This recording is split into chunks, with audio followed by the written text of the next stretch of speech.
السلام عليكم وأهلا بكم. احنا النهاردة جايين نعرض أحد أغرب القصص في التاريخ واللي أبعادها غريبة جدا. تخيل إن في مجموعة من الناس لا يستهان بهم من حيث العدد فضلوا يرقصوا ويرقصوا ويرقصوا لغاية ما ماتوا من كتر الرقص. أنا مش جاي أهزر أو أقول نكتة، الكلام حقيقي وحصل بالفعل وانتشر وأصبح اسمه طاعون الرقص واتصاب بيه ناس كتير جدا. الأطباء تعجبوا من انتشار المرض اللي ما كانش له علاج ولا عارفين له سبب جوهري أو علمي صحيح. المرض انتشر من مدينة صغيرة ووصل لدول كتيرة واتصاب بيه ناس كتير جدا. يلا بينا نقول القصة والتفاصيل ونلقي نظرة من كل الاتجاهات على الذين رقصوا حتى الموت.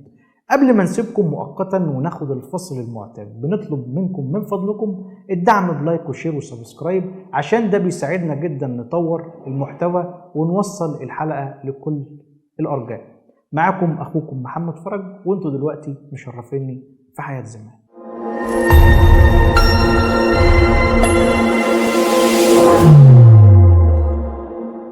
في البداية بنسأل ونقول منين وإمتى بدأت الحكاية.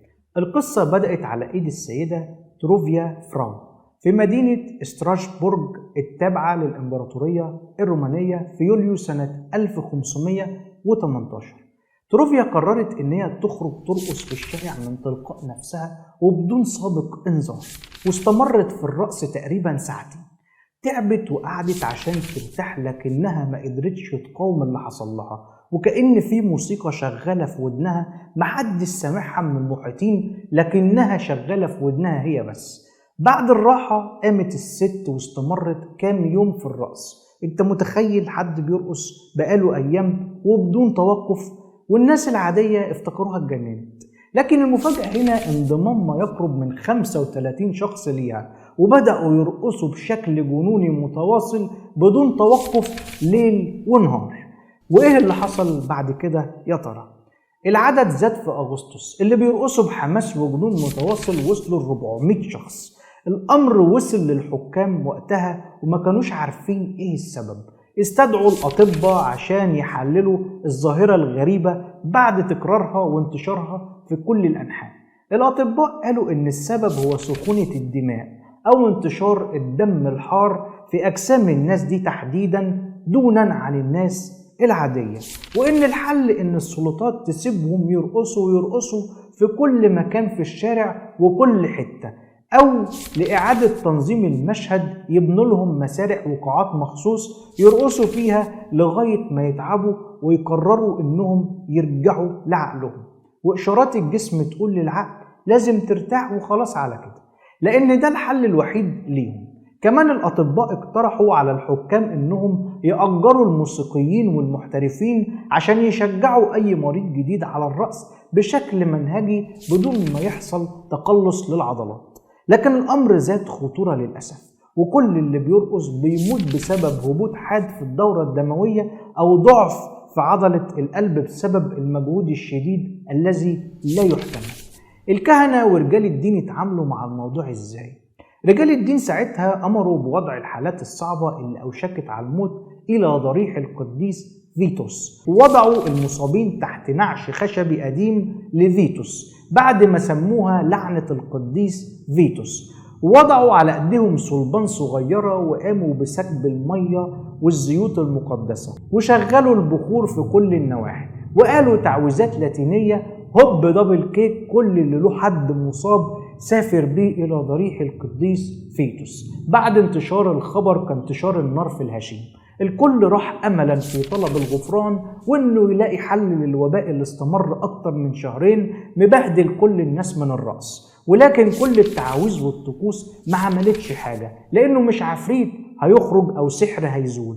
في الوقت ده وصل الناس لأواخر شهر سبتمبر، يعني بنتكلم في شهرين أو 3 من الرقص المتواصل، وحصيلة الناس اللي كانوا بيموتوا يوميا بيوصلوا ل 15 شخص إلى أن تفاقمت الأعداد للمئات. والغريب من اللي كانوا بيرقصوا كانت أقدامهم في الوثائق شكلها متورم وما كانوش قادرين يصلبوا طولهم أصلا، ولكنهم كانوا بيواصلوا الرقص بدون توقف أو راحة لغاية ما بيموتوا حرفيا. ايه الاساطير والحكايات واللي اتقال بخصوص التحليل الكامل للموقف عشان تفسر الحدث او العرض المرضي ده؟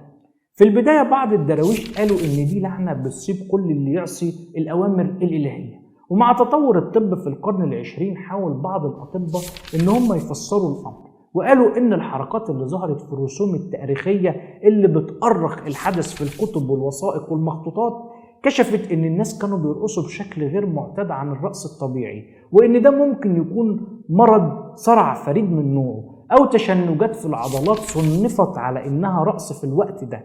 كمان بعض الاطباء رجعوا لنوعية الاكل خلال الفترة دي وقالوا ان ده ممكن يكون بسبب فطر بيصيب الخبز بالتسمم المؤقت واللي بيؤدي الى تشنجات برضه، وان المرض اصاب كل اللي اكل من الخبز في المدينة، بدليل ان في ناس تانية ما كانوش مصابين. مؤرخين تانيين قالوا ان دي ممكن تكون طائفة دينية جديدة من طقوسها الرقص، لكن الكل استبعد النظرية دي لما خرج مؤرخ تاني وقال ازاي ده المرضى وهم بيرقصوا كان على وشوشهم الذعر والخوف والرعب، وانهم كانوا بيعملوا ده ومش حابينه وكأنهم مغصوبين عليه.